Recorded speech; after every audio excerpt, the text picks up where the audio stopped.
Patriarch, Bowtie Patriarch, thanks for jumping on Mind of the Lion with Bowtie Barb. Yes, sir. Thanks for having me. Awesome. Before we dive into a couple different pieces, I know you want to talk about fitness, kind of your background in design and maybe TRT and the jungle as a whole. Is there anything you'd like to share specifically? I mean, you have your Twitter profile. Kind of high level, where do you see yourself taking this Patriot brand in the jungle? Yeah, it's it's still, I'm still trying to build out like that top down vision of where I want this to go. But it's in college, and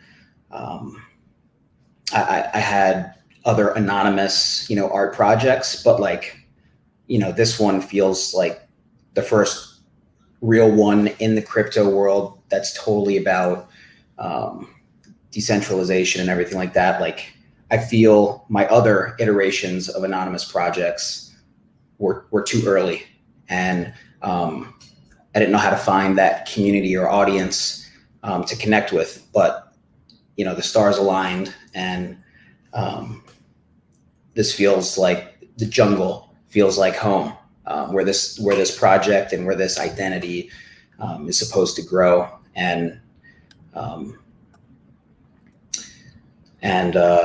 But as far as like what I want to do, where I want to take it, I definitely want to explore and learn more about the NFT world and see how that develops, and push my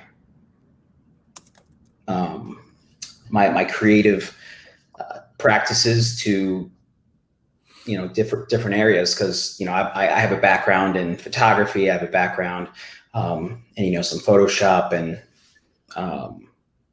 but learning other programs, learning other mediums, mixing mediums.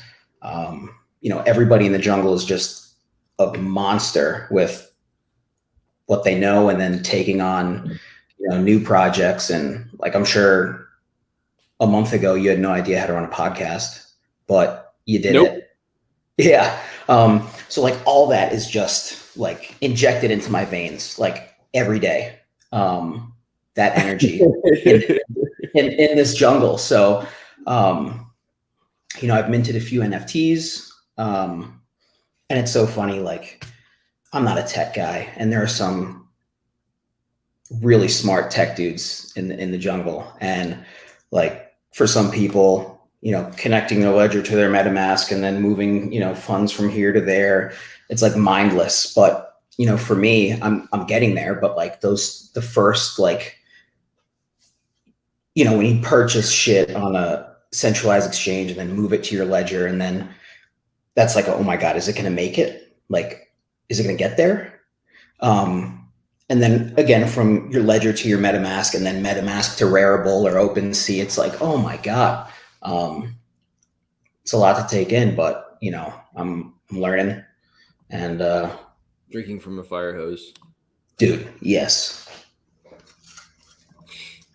So you minted a few NFTs. You have some background in design, photography. Right now, they're hyped up NBA Top Shots and whatever this Beeple guy is. Where do you kind of see that technology behind an NFT? Actually, let's back up. How would you define an NFT to a fifth grader or a noob? Oh man. So a buddy of mine, he's like, I get Bitcoin, I get Ethereum, but I just don't get NFTs. And he holds some crypto, and he texted me the other day saying he bought the very bottom of Bitcoin, Ethereum, Link, and all that stuff. And he was stoked on that. But NFTs, I think, and I'm still learning every day on it. So let's see how good I can explain it to a fifth grader. Well, first, an NFT is his problem, and a lot of people's problems is, how do I own this image or this song on the blockchain forever, but I can't touch it. I can't hold it. I can't feel it. So my friend, for example, that's his qualm with it. But he's totally chill with Bitcoin and Ethereum. So, that NFT is it's in the same class as Bitcoin and Ethereum. So it's as much yours as the crypto you quote unquote can't touch, but it's yours. So with an NFT,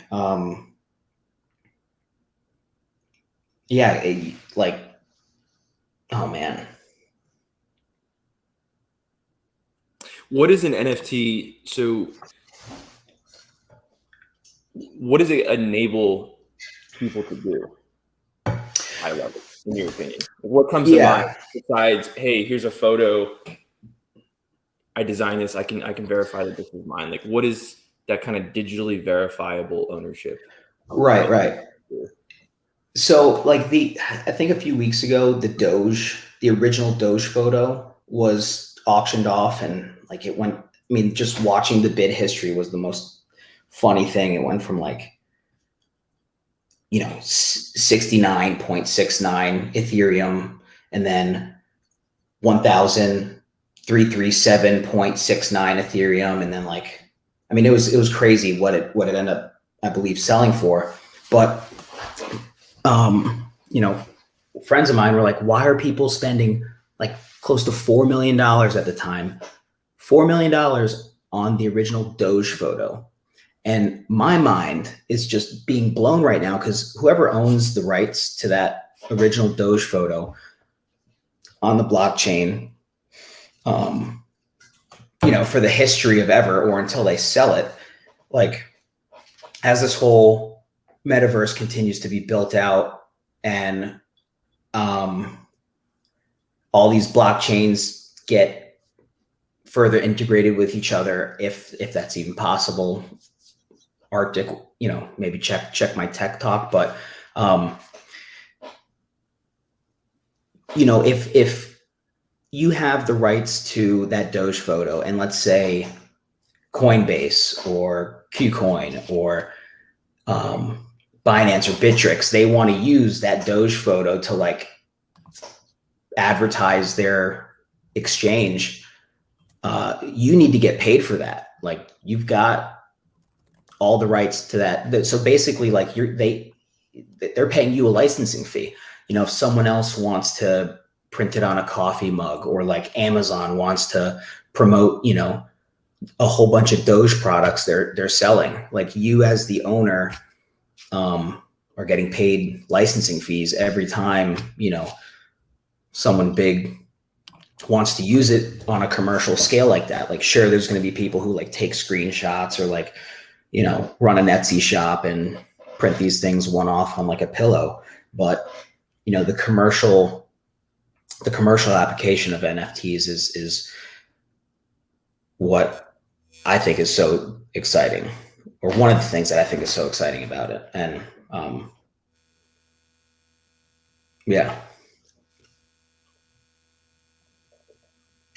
So, okay, so you have a design photo shoot background, and I'm not so familiar, but my monkey brain is trying to think, hey, if you've got models, so I'm in pre-Instagram, you have different modeling agencies are finding girls.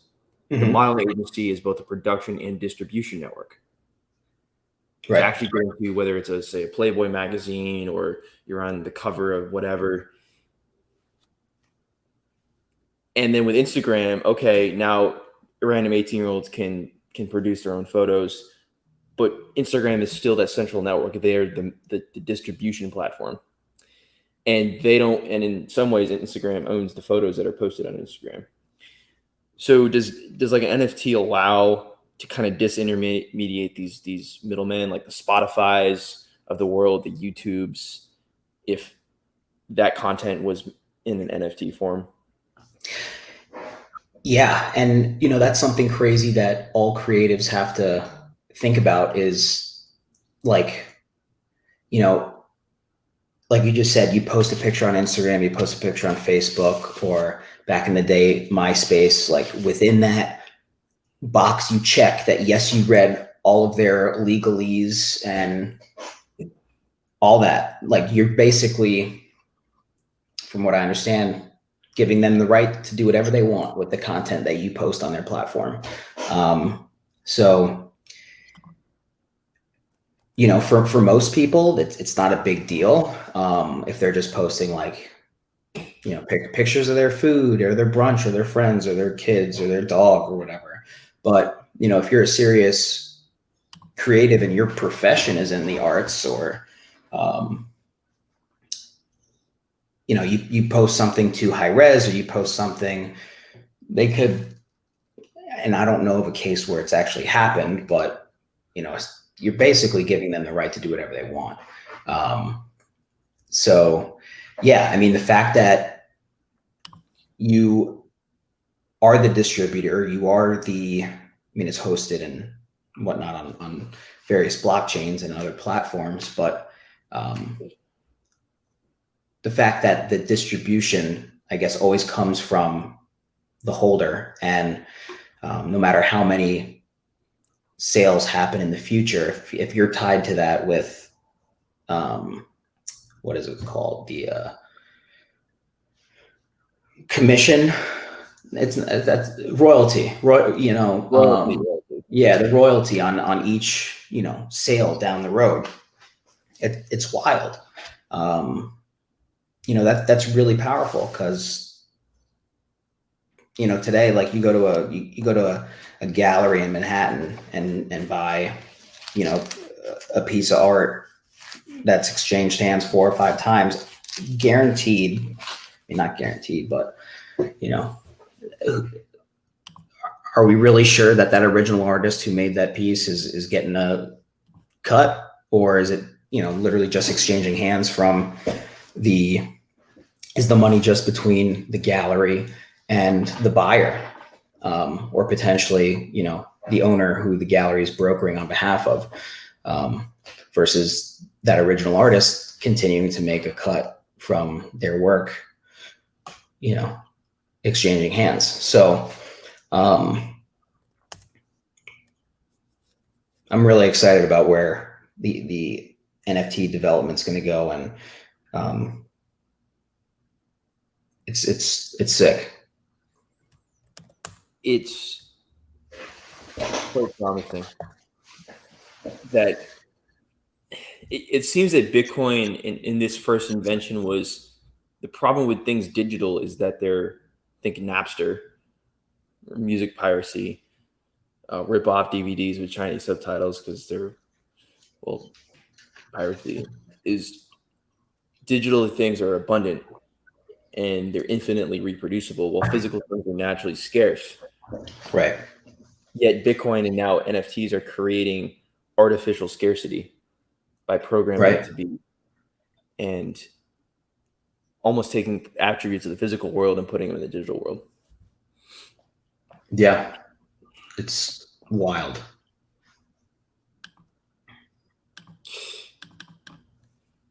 How did you get into the jungle? I mean, everyone's got their Bitcoin origin story. What's your like BTB Sure. Wealthy Playboys? How did you end up here with a bunch of turbo autist cartoon avatars talking about really high level caliber stuff in balls to the walls, getting at? Yeah. So, dude, that question of how the hell did I get here? You know, I feel like I have a few significant places in my life where I'm like, what the absolute fuck happened for me to get here? One of the best ones is being in the same room as the former president of the United States and taking his photo, but that's for another time. But so my BTB story, like many, COVID kicked me and my business in the dick, and you know, I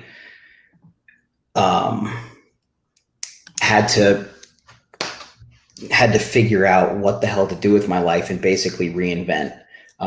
At the time, I was very invested in politics, as I'm sure a lot of jungle members were. or still are, but I've taken a big step back from the political world just because of the negative energy that just is pervasive throughout either side you're on. It's not, you can't, I couldn't do it anymore. After like 4 or 5 years of being grossly invested in it, it's just like light switch went off when my business tanked and I had to reinvent. So, there's that also, the political world and the manosphere, there's like that bridge in the Twitter community. And I'd call them like Scott Adams, Mike Cernovich, Jack Murphy. Who else? You talking manosphere? Yeah, so like where the politics bridges like the masculine sphere. Okay. Yeah. So I think I was scrolling through Twitter one day there, and I think Cernovich might have liked or retweeted something bull related, and I'm like, oh, this is interesting. And while my business is dead, I'm forced to reinvent. So I start studying for the Florida real estate exam because my family's done real estate, since I was a kid, and I just never got into it. Took a different route, but I figured since my business is dead, I need to reinvent. Why not do what's quote unquote in the blood? And just got after that. And I see this bow-tied bull talking about, or at the time it was actually Wall Street Playboys. It was like a few months before the transition from Wall Street Playboys to bow-tied bull, but the avatar was the bull at the time. But in my personal life, I'm realizing how dumb is it for me to have all my financial eggs in one basket. I'm prepping for retirement, and retirement is, we don't put all of our retirement eggs in one basket. You've got a host of different shit. And then in my day-to-day US token hustle, all of my eggs were in one basket, and shit hit the fan and my basket blew up. And I'm just like pissed, but also very motivated to turn that basket into one basket into a few different types of cash flow. So that's what prompted the desire to get into real estate. And then I find Wall Street Playboys or Bowtied Bull, and they're preaching the same shit, and I'm like, holy fuck, I'm figuring this out in real life. There's a whole entire community who are focused on this shit. And it was just like this synergistic explosion of just let's go. And that was it. It's hard to based as fuck. Yo, fuck yeah. The energy. I'd like to pivot eventually, ask about your background in TRT, and of course Ox's affiliate selling that stuff now. But testosterone or stimulants, caffeine, microdosing, whatever it is, performance enhancing drugs is energy. Mm-hmm. You need diet, exercise, and maybe some supplements to have that energy. Sunlight. It's hard to do anything if you don't have that, just this life energy behind you, driving you to want to doing whatever it is you want to do. Yeah. So that's a big part of my life is fostering and figuring out ways to like maximize that energy, whether it's working out, diet. Good Lord, my biggest weakness is my sleep. And for the life of me, I can't get good, consistent sleep. I wear a Whoop and track my recovery. Thank God last night I got 7 hours and I was in the green at 85%. But usually I'm like, ooh, there's some feedback there or something. Do you guys hear that? Yeah. Yo, what's up with that? Barbara, you good? Is it a vibrator? Did it go away at all? Yeah, much better now. Yo, Barb, let me should check chat real quick. Yeah.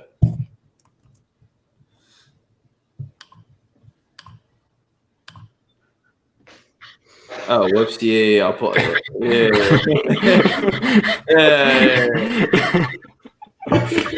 How's it going, Patriot? Good, man. Yo, have you tried magnesium for your sleep? Actually, I haven't in forever, but isn't there like that magnesium powder called like Calm or something like that? It's like a hot tea. I don't know. I mean, the one that Cerner recommended that I use that's been pretty effective for me is it's a thing called chelated magnesium. Blue Bonnet is the company that makes it. They sell it on Amazon. It's pretty good. It put me right to sleep. I had sleep issues too. I was actually using edibles for a long time to fall asleep, and with magnesium, I was able to get off the edibles and just use that instead. Hell yeah! I'll check it out. Yeah, man. Works like a charm. So, Patriot, where are you cultivating that energy, that masculine energy that you need to permeate across everything in your life? Like, what do you do with diet, fitness, supplements? So my diet, my diet consists of, I'm a big IFYM guy, or if it fits your macros, or flexible dieting, or KICO, or whatever it's called, calories in, calories out. I've never really tried, the keto or the, very, very, very fat, or almost exclusively animal protein diets. Do keto folks do like avocado and shit? No. Maybe some. It depends, because like avocado is high in fat, but it's also pretty high in carbs. Okay. So so if you're doing keto, you're generally going to want to avoid things like that. I've done keto in the past. You can have avocado oils that they do, and like other distilled forms of plant oils. So it's like coconut oil is a big thing for them. So yeah. Sick. But yeah, I've never explored the keto or the super high fat type diets. I guiltily love my carbs. Love carbs. So outside of that, I use Carbon Dieting Coach, the app by Lane Norton, who's an absolute fitness powerlifting monster, but got a PhD in nutrition as well. So he's there's that feedback again. Bro.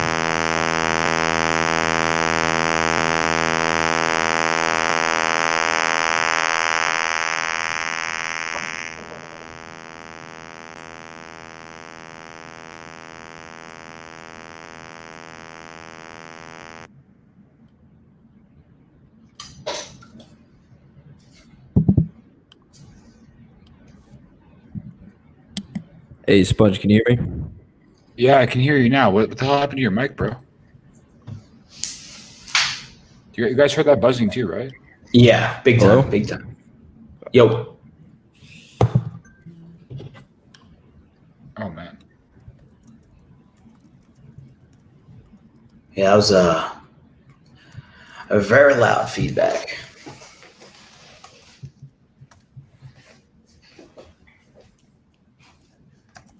Yikes. Anyway. Yeah, we heard you. All right, cool. We're back now. All right, go for it, buddy. So you like your carbs? Yeah, I like my carbs, and what else? As far as supplementation goes, I do a multi.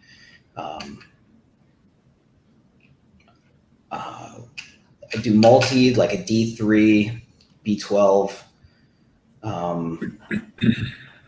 Omega fish oil, something or other. By Now Sports, they're like a generic, I guess, Amazon popular brand, but I'm not a. I like trying a bunch of different. When I'm out of one supplement, I'll try that magnesium, whatever you recommended from Cerno. I'll give that a shot, and then. Hey man, yeah, you can also try like other certain kinds of like physical exercises and shit. Like, dude, big time working out guy. I'm a huge fitness guy. No, but like not all kinds. I mean, like there's like certain kinds of like yoga that actually make it easier for you to do that sort of thing. Like you can like add that in.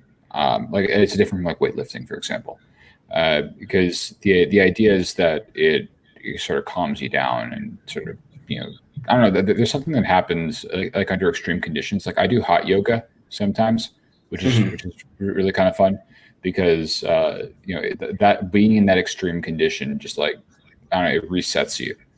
And if you can push yourself a little bit to that limit, you might find that it helps. For sure.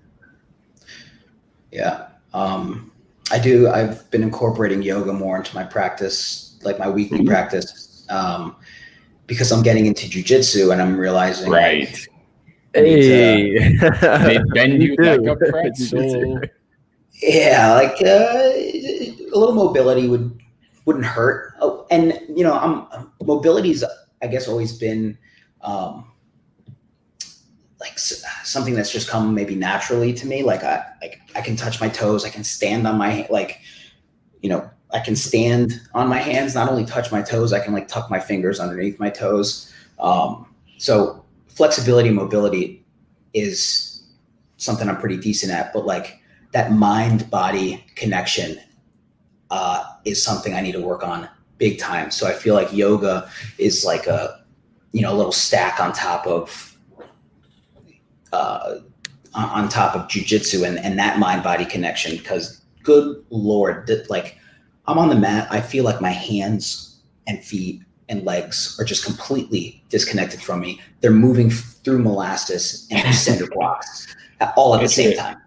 Patriot, I gotta take you to hot yoga with me. It'll be a good time. That'll be a lot of fun. I mean, what's more cliche than a wet sponge?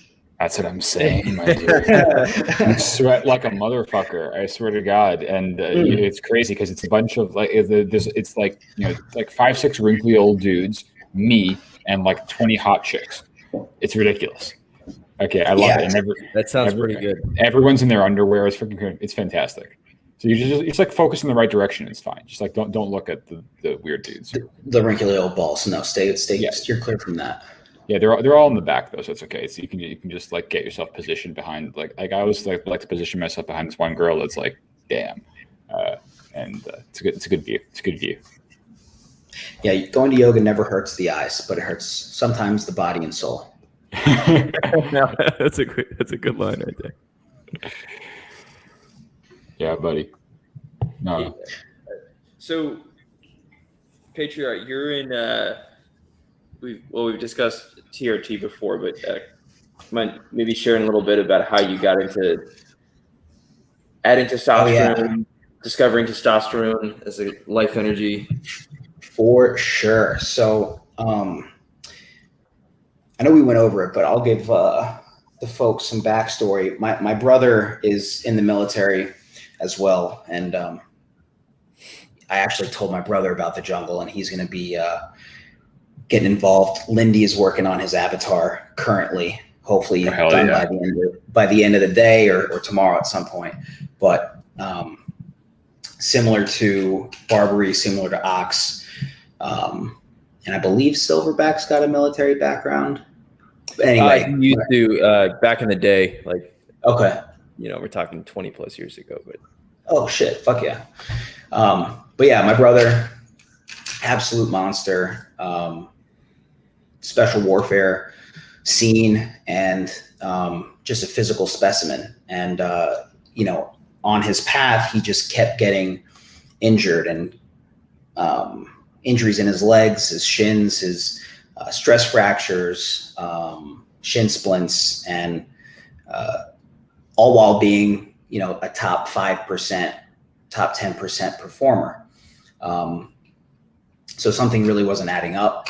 And one of his buddies said, dude, go check out this doctor outside the military and have him run your blood work. He works with like a lot of the guys who are in, avoid going through Navy medical because they're not going to do this for you.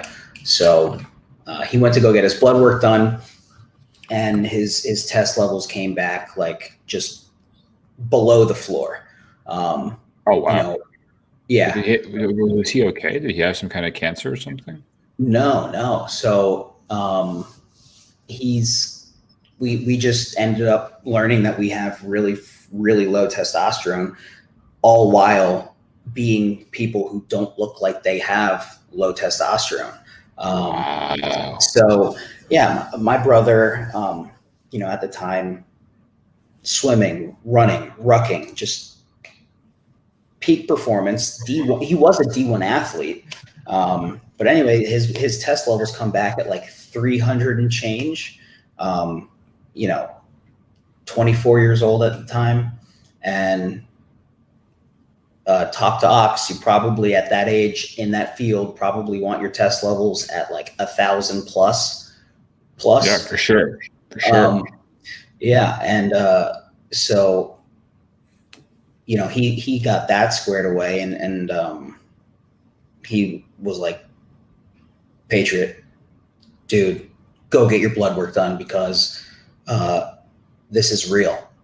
So I go to get my blood work done, and lo and behold, mine wasn't as low as his. I was 100 points higher, but do you hold that over him still? The big brother's got to have the higher T, Of course. But what's interesting is our dad went to go get his blood work done, and he's 60, and his blood work came back at like 580. Mine was 480, and my brother's was like 320 or something at their baselines pre-TRT. So my brother and I, who we're not huge, but by no means are we small. Small dudes. We're not Ox. I mean, let's be real. That dude is an absolute tank. No, Patriot, you're still pretty big though. Appreciate it. We had tests lower than our 60-year-old father, which is ridiculous. So yeah, since it's been about a year and change that I've done TRT, and I'm actually going to be, I'd started at 200 milligrams a week. I'm on 240 now. I've been doing that probably for 8 months or so. And I'm going to be jumping to 280 milligrams per week, just to see how that goes. I'm probably not going to exceed 300 because I don't want to change my anastrozole, which is the what is it called? The estrogen blocker. I don't want to change the dosage of that. So I believe 300 is the top line of what you can do with the quantity of anastrozole I'm taking. But Ox was saying that he's got a TRT Substack coming out, so it'll probably go into more detail. I just listen to the experts and I follow. By no means am I an expert on TRT, but I can confidently tell you that it has completely changed my life for sure. Any effects on your personality? I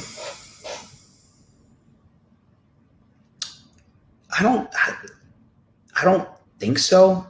Well, maybe actually, like, prior to TRT, would I have even considered doing jiu-jitsu?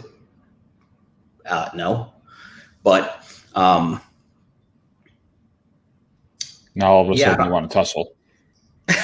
Yeah, now all of a sudden I can't wait to get choked out every week. Oh, I mean, I don't know if that's a TRT. Maybe just no. Hey, I don't know. Lindy's got some stuff to contend with, huh? So I was, didn't want to go into the bedroom just yet, but no, I'm just kidding. But Did we ever what's that? leave it? Bedroom. Yeah, but I mean, yeah, they just being able to face those things that I otherwise did have, like, had no interest in, like, the confidence is definitely up, and desire to, like, do the quote unquote manly shit. I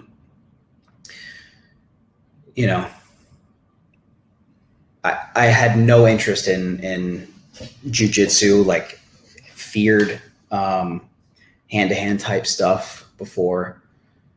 I mean, I'm still, like, definitely, non-confrontational, like, de-escalate the fucking situation type guy, but now facing the unknown is definitely a new light, a new outlook on that, with the help of having some of that liquid gold in the blood. Very nice. Very nice. And that is a good philosophy to come from, of course, because the best defense is not getting into an engagement at all. Sure. So actually, Patriarch, I started Brazilian Jiu-Jitsu not even 2 weeks ago. Dude, no way. Yeah. Like I'll be at a class in, what's it for you guys right now? 5 p.m. So 7 p.m. Eastern today. Did MMA many years ago, but Jiu-Jitsu is new for me. Like, you don't stand up. There's no striking. It's 100% getting sweaty and tight and rolling around with another dude. Yep. It seems to be like sales or dancing, or let's say a guitar solo, where you have a set of tools in your toolbox, but you don't know exactly how it's going to play out. It's like learning a new language. Yeah, I started like a month ago also. So like all of us are BJJ newbies. All right. The simulation vibes are a little too strong for you guys. It's crazy. Yeah. All right, guys, I'm going to have to peace out for a little bit. It was a pleasure speaking with you all. I'll hop back in if I can. All right. It's fun. Thanks for coming on. Have you done North-South yet? No, I couldn't even tell you what that is. Well, you'll know, because the other dude's nuts will be in your face, and your face will be in his nuts. North-South. Oh, so it's like 69, but yes. Grappling. Okay. Yeah, dude, it's you're enjoying it so far? I am. So I came.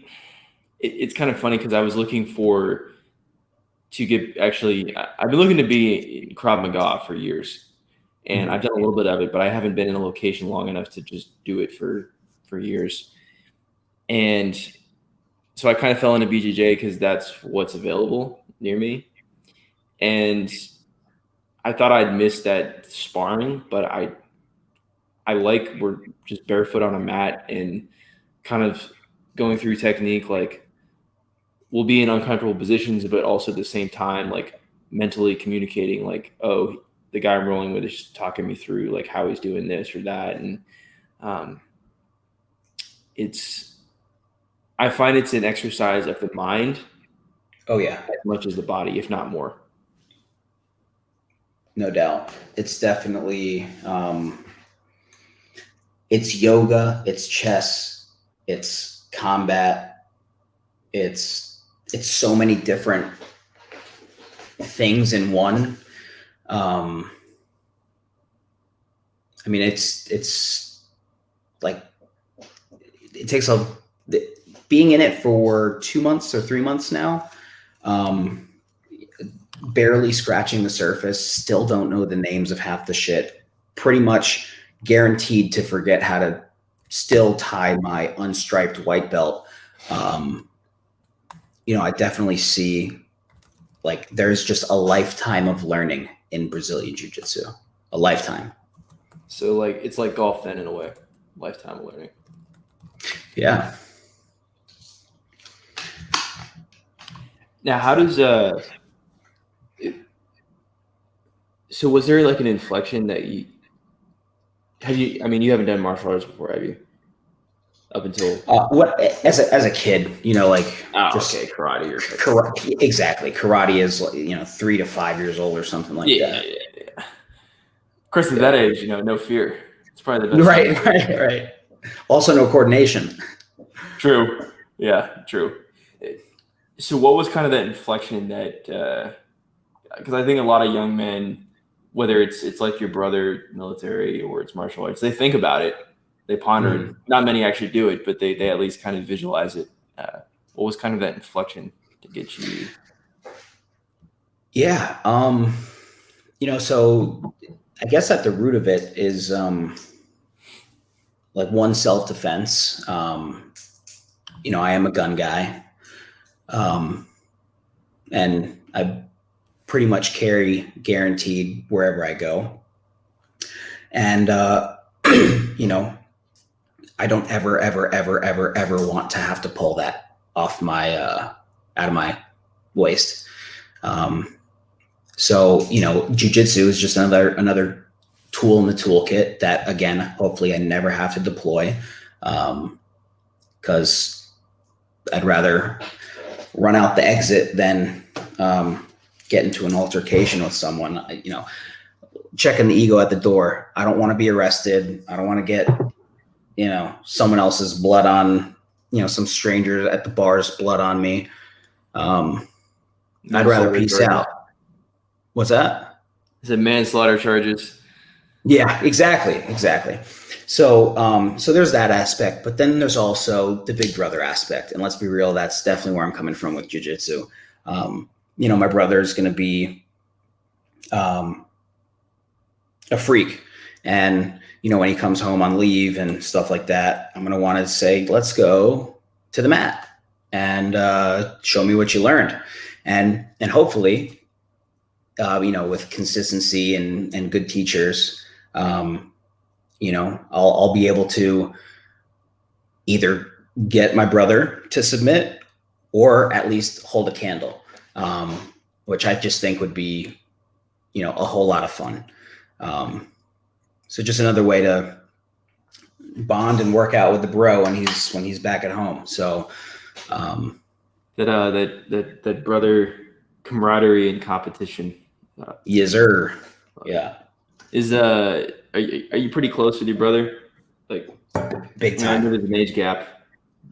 But, yeah, we're super close, and beyond grateful for that, because I have some peers that I grew up with that are my age, and then they have little brothers that are my brother's age. So it's great, all having each other to grow up around. But I would say absolutely blessed, because I with them, I hate my brother, or they're always fighting or bickering, and my brother and I just never had that. We didn't have the hate or the lack of sharing, or so definitely blessed from day one with him. I think I feel my brother's probably my best friends, and I feel like the age gap, it closes each year as you get older. No, 100%. And then here you're looking forward to your brother coming home and jacking you up on the jiu-jitsu mat, despite being the little brother. Yeah. And so it's interesting because, being the big brother, you're used to, I guess, kind of setting the pace. You're the test dummy for your parents, because, your parents never had when I was 20 years old or 21, they never had a 20-year-old. They never had a 21-year-old. They never had a 22-year-old, all the way through. I was the test dummy. We get to do and then my brother has like a much more relaxed parenting situation. Like when I'm out of the house going to school and he's still in high school, totally different. It did seem to be that way as well. With you too? Yeah. Okay. So that's maybe that's a pattern where like the first kid is the parents are improvising and figuring out, and second, third, whatever, they're like, Nah, we already did this before. We did this this. is the crap to expect at this age. Yeah. But with that, the brother gets to, look up to the bigger brother and look forward to what the bigger brother is going to do. Oh, he gets to drive the car, out at night and go to friends' houses. I can't wait to do that. But here in my situation now, I get to look up to my little brother. I'm so proud of who he's becoming, what he's gone through, what he's overcome.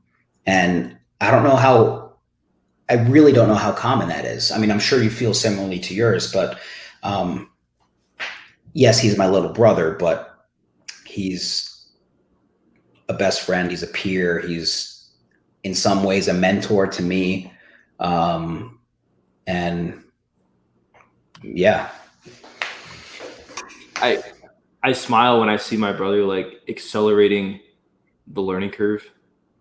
Oh, dude, big time. Or like, I'm like, I wish I had done that at that age, or like, I'm like, or I'll introduce him to something, so then he takes it and then he does it better than I do, or he does it better than I did at that age. So it's like learning curve shifted. Yeah. Mm-hmm. So of course, your brother in the game and your avatar is bow-tied Patriot. Mm-hmm. Got all these little tattoos on your avatar, which I hadn't really I guess paid attention to, but you got the diamond hands and one that seems to be kind of like "Don't tread on me." But so you're Patriot, you're American, gun carrying, freedom loving, Floridian. Where does Bitcoin kind of play in? We're seeing China crack down on it more with the mining right now. Mm-hmm. Some different comments from the Fed and SEC, whatever. Where does kind of Bitcoin play into the story of America or the patriotic narrative? Yeah. So, I mean, we were founded, I'm almost sure someone can fact check me on the fly. But I'm pretty sure that we were founded on not being chill with central banks. And here we are with the Fed. So I feel like Bitcoin in a way, and this whole entire crypto sphere is a way of, I guess, getting back to the roots of where we were kind of founded on, being in 100% control of your destiny, your finances, your investments, your resources. Like, now that's all entrusted to what are going to be zeros, the banks, and everything we're founded on is going to be entrusted to zero. Yeah. So I think in a way, yes, like Bitcoin is and crypto is absolutely the next great leap in technological advancements. And like Bowtied Bull said, if you're going to bet against technology and where it's going in the future, you're going to have a bad time. So I have a monster learning curve ahead of me with all this shit, but I'm not going to bet against it. I'm going to do everything I can to fucking, at the very least, learn it and hopefully thrive within it. Are you racking a gun? Oh yeah, actually, yeah, I was. Fuck yeah. What are you racking? It's a Shield 45. Well, I was actually just clearing it and put it on top of my fridge, but nice. Shield 45, Smith & Wesson.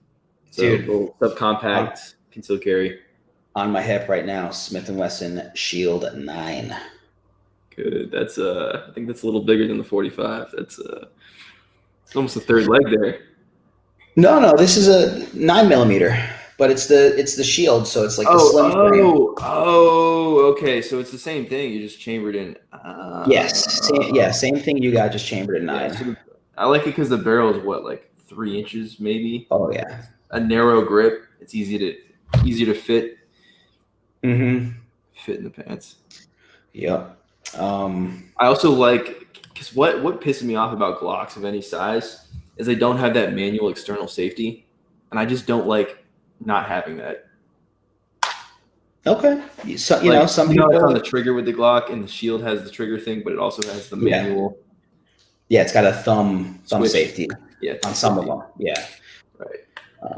And that's so Smith and Wesson's cool because they have that as an option. Like they build frame, or they have options where it's just a Glock-like trigger safety, and then they also have like the thumb safety as well, if you wanted it. Of course, in hindsight, a 9 would have been smarter. This was like 3 years ago, but now it's finding 45 ammo has been a pain in the butt in the last few months. Yeah, dude. Same with 9. 9 is crazy. I'd almost trade. I'd almost trade 1 Bitcoin for a box of 50 round of 9. You trade 1 Bitcoin for a box of 50 rounds of 9mm? Oh yeah, dude. I'm totally kidding. But I'm just basically what I'm saying right now. Maybe basically where there was no ammo around. Yeah, basically what I'm saying is that the cost of 9 is too damn high. The cost of 9 is too damn high. So you mentioned like founding roots, Constitution. For example, Constitution mentions legal tender, minting money, gold and silver. Right. My guess is if Bitcoin existed then, Bitcoin would be included in that statement. It does seem, and of course this is debated the end of time, the Federal Reserve Act of the 1913 and the 16th Amendment, which legalized a federal income tax, both in the same year, coincidentally, or not, is unconstitutional. That there's nothing about a private bank having a monopoly in the money supply that has any connection with the principles of the Constitution. Right. I always go back to this Kanye West quote on the Joe Rogan podcast from last October. Kanye goes, these Bitcoin guys, they have a true understanding of what the liberation of America and humanity looks like. Yep. Close quote. Yeah. It's so it's absolutely the next technological revolution and evolution of technology, blockchain, crypto, and obviously yes, it's an advancement, but in a sense I also think of it kind of as a back to basics, fundamental principles. Yeah, totally. And like, I just, the argument of, like what you were just saying with, thinking Bitcoin would be, had the founders had Bitcoin back in the day, it would absolutely be along the lines of gold, silver, legal tender. I totally agree. And, I don't think that, people who, similarly to people who say, well, AR-15s weren't around, when they wrote the Constitution, it only stands for, muskets, okay, well, it's only pen, a quill and fucking parchment paper, give me your iPhone and, your Twitter and your Facebook and your Instagram, and, you can send tweets via postage now. So yeah, technology advances, so should,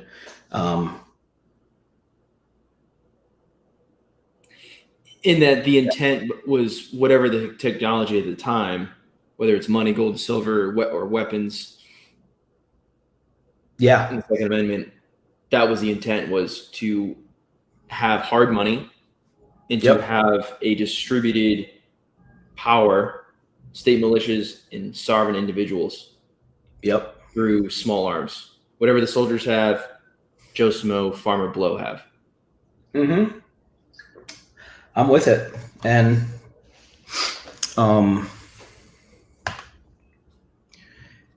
the other wild thing that I love about Bitcoin and crypto is giving as the unbanked people. Like, how many people don't have access to just basic money management or energy storage? Like, is it a billion people or so? I think it varies. I know internet wise, it's still like 2 billion in the world aren't really on the internet. Yeah. Talking about unbanked, I think it's more, because most of the developing world don't have like traditional bank accounts like a JP Morgan Chase or whatever. Yeah. And I mean, I don't see anytime soon that those monster institutions, the benevolent JP Morgans and Bank of America's. What's that? Unbanked, 31%. Jesus. Yeah. I don't see anytime soon that those benevolent banks are going to be going into sub-Saharan Africa or, the deep parts of Nicaragua or Honduras. I don't see them. El Salvador. Yeah, I don't see them going there and trying to lift up these communities, these populations. So, fortunately, Bitcoin and crypto doesn't care where you're from, doesn't care your gender, your skin color, your language of choice, any of it, your religion. It doesn't care. And,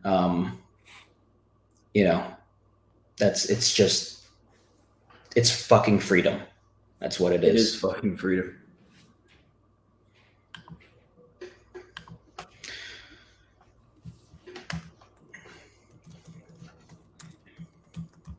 It's as if I find so many parallels between,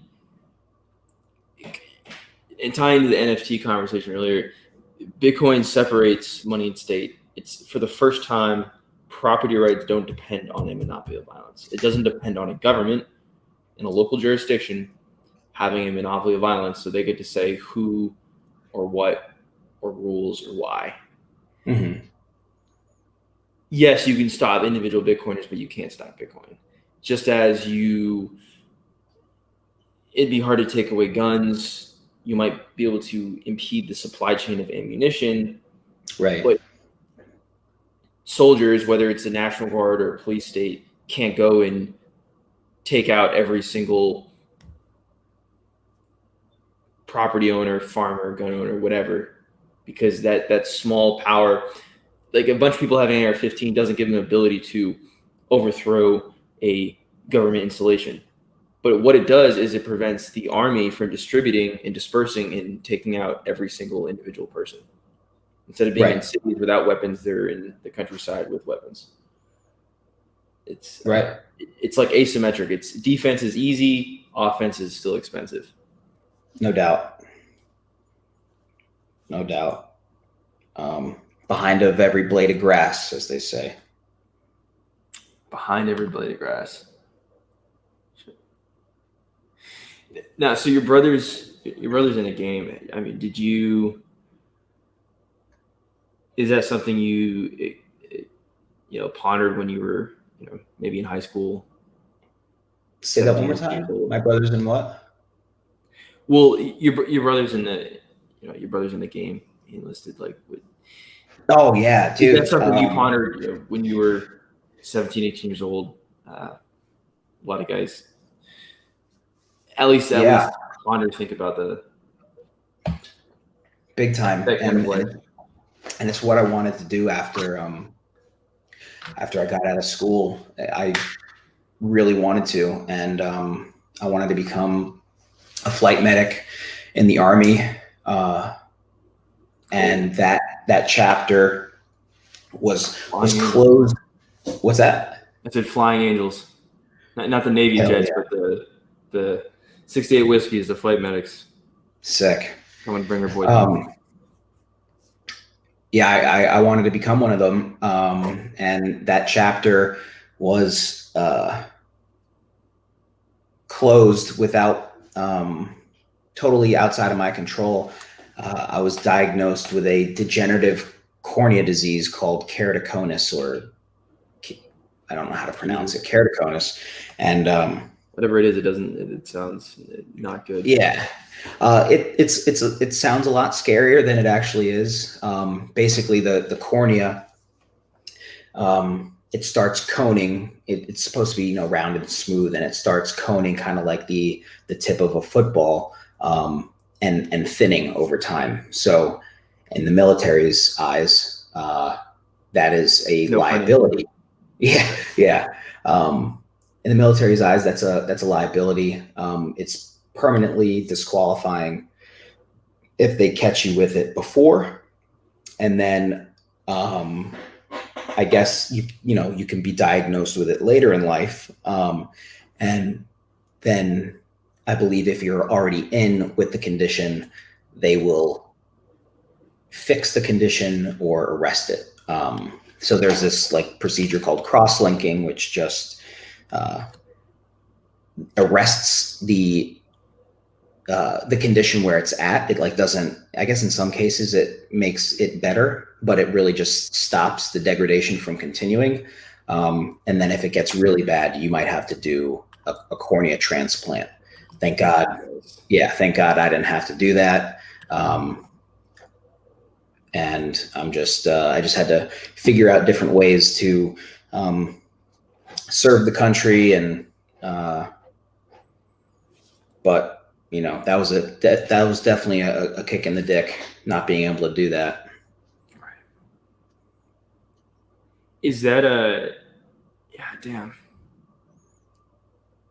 But I guess that's life, right? It's you gotta. That's not what happens. 90% how you respond. Exactly. Yeah. So, I was forced to reinvent during COVID. And had I been in the military right now, I might have never found the jungle. Had I been in the military right now, I would have never met Lindy. Had I been in the jungle right now, I would have never got to meet and photograph the president of the United States, which, at the time, I felt like I was on the front line of the culture war with the commander in chief. And that was, God's way, the simulation's way of saying, Patriot, you couldn't serve your country in the way you wanted to, but look where you're at. So, just stuff like that.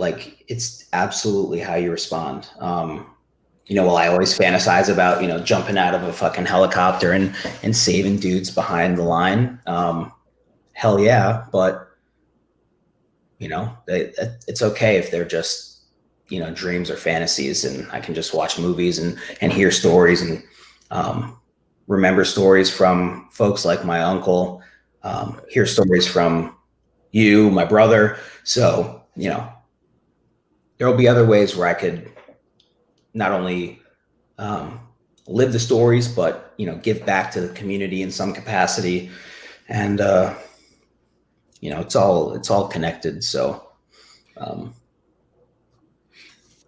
and maybe what we're doing here in the jungle and in Bitcoin as a whole, it's a force multiplier for good everywhere, more so than right. I like the analogy of medevac, Army medevac aviation, and you mentioned wanting to be a flight medic, and they use a term called force multiplier. And so you bring one soldier, you save him, you return to the battlefield, you help the fight. I think it goes beyond that. It's for every one soldier you return to the fight or bring home alive to their families. you're empowering 10, 100, maybe 1,000 soldiers to do their mission, to take the fight to the enemy, because they can do their mission believing that if the worst is to happen to them, the guys on the ground, the guys in the shitter, that dust off, that medevac will come. And it's that, let's say, a $30 million helicopter and a crew of 4 or 5, so you got, say, a couple medics, crew chief, 2 pilots. Is that crew in that helicopter worth that one life they're trying to save on the ground? Well, what's the value of a human life? I'm not sure. I don't know if anyone has the answer to that. Right. But the belief, the general belief that dust off, that medevac will come, that belief is worth a helicopter and a crew of 4 or 5. Because that belief is what secures all of the troops. To make the analogy, Bitcoin, fix the money, fix the world. It's a reset, as you say, Patriot. It is fucking freedom. And maybe the irony of it is we can do way more for humanity and for Americans with Bitcoin than we can, dropping into the desert or the jungle and bringing a few people home. Right. Yeah. I mean, dude, being in this jungle, it's wild. Like you are obscenely sharp, and I've learned a lot from you already. Many times in my life, like I said, there's been these moments of how the fuck did I get here? How the fuck did we get here? And I'm just like, I'm grateful to be able to learn from you, be able to learn from, everyone else. Because, if I can post, visually compelling or, beautiful content, amazing. If I can make someone laugh and shit post with a funny tweet, fantastic. But like, that's where my line is drawn. I'm not a weaponized autist like Robin or Arctic, who can fucking code us to the center of the universe. So as far as how much value add do I have to the jungle, I don't know, but I'm just beyond grateful to be amongst like what I believe are true patriots who are like literally on the front line of bringing the world and freedom to the future. And, I have so much to fucking learn, and it's quite honestly very overwhelming. Though I took your advice and tried out a microdose of mushrooms for the first time today, and that overwhelming feeling is kind of taking a little bit of a back seat. But yeah, man, it's a really, really wild journey.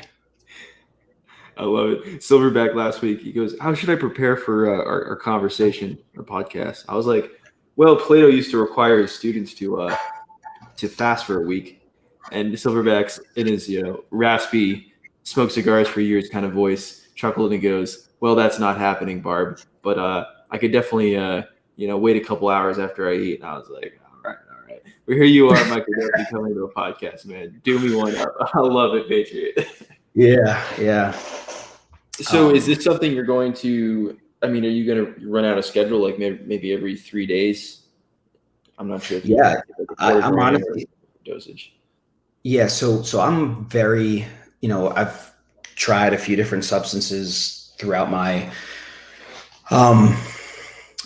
life. And I know for a fact that I respond to very small doses of stuff, I don't need like Adderall, for example, 5 milligrams, I'm feeling it. I'm good. I don't really like Adderall, but so I know that I'm very sensitive. So I started today with, I think it was 0.08. My brother recommended, dude, take 0.25. And I believe that's what you said as well. But I did actually, I found an article or a post, and someone was like, I did point two, and I took my dog out for a walk at 8 in the morning. And on my way back, I look at my hands, and looking at your hands or looking at the grass of your feet is a pretty good tell to know if you're tripping or not. And they were like, "Yep, it's 8 in the morning, and I'm tripping." So that person said that they then, on their next dose, they scaled it back a lot to 0.075. And then they found that their sweet spot where they got to that flow state was more at that 0.1 or 0.125. So just knowing that I'm very sensitive, I was like, it's better be safe than sorry, especially because it's been, 5 years or so since I've done a real trip. So I started with 0.08. I will say, definitely don't feel sober, but I don't feel, I guess,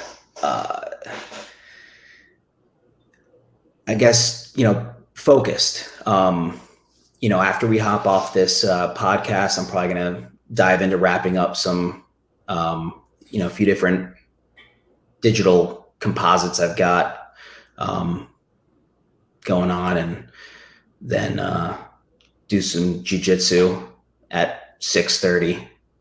I'll be hitting the mat at 7 p.m. your time. That is right. Hell yeah. So we'll see how a roll and a microdose go together, but we'll see. I can say that a microdose has amplified everything that I've tried it with, from scuba diving to flying to skydiving to sex to studying. Now that I will report back on exams. tomorrow. And my favorite of all is running shirtless on a hot afternoon, listening to Hans Zimmer soundtracks while microdosing. Unreal. On. I'm not the best runner. And by not the best runner, I mean, like, I don't run. My cardio is assault bikes, Stairmaster, and now, yoga, jujitsu. But I will tell you, I'll have an open mind, and I'll go to the beach one of these days after a dose, throw on some Hans Zimmer, and maybe do a sunset jog with Lindy or something. Sure. So I find it, I get into phases of sometimes I don't run at all. Sometimes I run a lot. Running doesn't really seem that natural. Walking long distances and sprinting, yes, but not just jogging at a medium pace. And, right. And like your brother can relate, in the military, they require running tests. You run, you got to run 6, 7, 8 minute miles. When in combat, would you ever just run at a medium pace? I can see you sprinting or walking for a while, but the whole running thing is, but I get a bit of a runner's high, and I think half the reason I'll run is just to get me outside in some sun, and for sure, get that runner's high. I do like a good sprint. But to answer your question, am I going to incorporate? I'm going to give it, like, what do you suggest? Like a trial run of like 4, 6, 8 weeks of microdose? So it's like any habit is, usually 21 days. You've either formed the habit or seen the benefits versus it's not worth it. So whether you were talking keto, trying to go keto carnivore, or getting into intermittent fasting, or getting into a routine of lifting weights, give it 3 weeks. After 3 weeks, assess and see how your body is responding. Cool. And definitely stick to so if you took it today's Thursday. So then at the earliest, take it Saturday, but probably Sunday. Usually people do like a 1 on, 2 off kind of thing. I'll probably do it on my testosterone day. I do Thursday and Sunday. So, and I feel like you have the discipline. You're disciplined, so you're not, and you're curious enough to try it to the point where you can see an outcome. Like, not trying it as like, well, I didn't like it the one time, but like you'll do it to the point, like Brazilian Jiu-Jitsu, to the point that you have enough information to evaluate if this is good for you or not good for you. Yep, little A/B test. Yeah, a little A/B test. How do you eat an elephant? Well, it comes back to what you said about the picture. How do you eat an elephant? One bite, baby. One bite, baby. Okay, cheers. Before we hop off, and of course we both gotta get to the mat at some point today. So your background design, NFTs, pictures tell 1,000 words. And of course, Sponge was on here ranting about Scott Adams earlier, founder of the Dilbert cartoons. Could we see like some kind of maybe comic strip or some visual medium where we see memes are weaponized? Like that's how information is communicated. Satire with information with a message. The medium is the message. Some kind of like, maybe comic strip isn't the right word, but that kind of like visual medium to share messages and stories and also some humor with the jungle.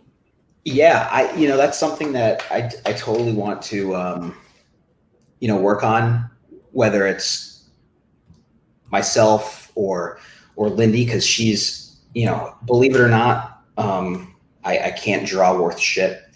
I'm definitely more of a collage, Photoshop, photography type guy, but Lindy can draw. And I think it'd be super cool for her to mess around with some comic strip or like Scott Adams vibed comic, playing to the jungle, whether it's a meme or an inside joke or something relevant, that'd be sick.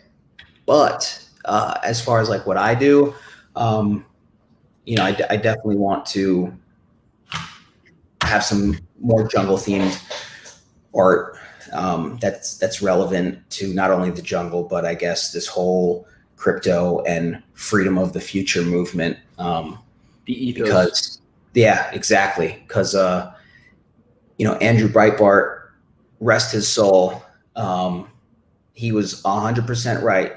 That's when he said politics is downstream of culture. So if we, define what that culture is, we can really play a big part. I think not only in the jungle, where there's like a lot of so much happening so quickly with how quickly it's developing, but in the decentralized world as a whole, I feel like we can, just what'd you say earlier? With the military, it's the force multiplication. Oh, force multiplier. Yeah. Yeah. The jungle can be an absolute force multiplier for the culture of crypto and decentralized everything for the future. So, helping play a part in that, I'm very excited about and looking forward to developing. What a time to be alive. Amen. For better or worse. I guess I'm curious with the, of course, mentioning Lindy, and of course it reminds of like ox and heifer. Is there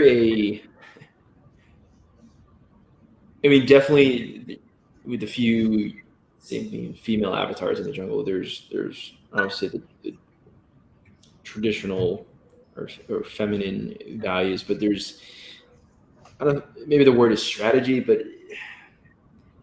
is there an approach to even finding, a woman more like that, like your Lindy or Ox's heifer or the other few that are in the jungle in today's world? Is there like a methodology, or was it just kind of like happenstance? It was pure happenstance. It wasn't, it wasn't an app. It wasn't a DM. I saw this girl in my gym, and I just got back from like a month in California. California. Sorry, Cali guys. You got literally one of the most beautiful states in the country, but you're your politicians have just destroyed the place, and it's so sad. That's another story. Right. So I got back, I got back from California, literally my first day back. I got back at like midnight from a red eye. And then, that next morning I'm in the gym and I see this girl, and it's, guys, it's not kosher to like hit on women in the gym. It's everybody's place to, it's their catharsis, it's their meditation, it's their sanctuary. It's their sanctuary, exactly. So don't take this as like a go hit on everything in the gym. But I saw her in the gym, and something told me to break that rule, and I did, and it was hands down the best decision I've ever made. And Lindy and I are basically like value-wise, vision-wise locked, and it is wild that I don't even have to think about like any of that. Right. You don't have this dichotomy between your values, opinions. Let's say Bitcoin and guns, for example, and then you've got this like typical like young American woman who's got whatever she watches Grey's Anatomy and she plays on Instagram and she likes going to the beach. Like you don't have to like balance these two things, these two worlds. Yeah, it's crazy. Like true harmony in every aspect of life right now, and it's obscene. Like I never thought that like my work, my hobbies, my everything is just interconnected right now, and I don't feel like anything. When I was doing these back in college, like these anonymous avatar, or it wasn't even avatar, I'm sorry, like these anonymous art personalities and projects, I felt like there was a sense of lack of authenticity because I was kind of, I had to like, be in the shadows, if you will, with Lindy, with everything. There's just like, it's just real. What we're working on together and everything going on in the jungle, like, sure, you don't know my name. I don't know yours. I don't know your face. You don't know mine, but everyone knows that like everyone's basically 100% authentic with their intentions, with what they bring to the jungle, and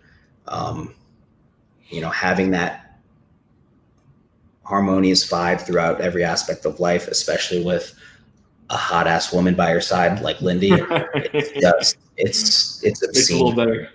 It's obscene. I mean, it's wild when a woman rolls over and says, like right before going to bed, like, oh, I just bought a few more Link. Like, oh my God.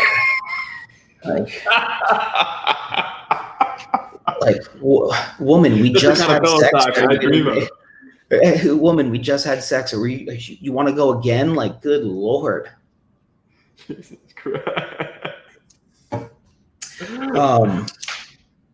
it's great. It's great. We love doing.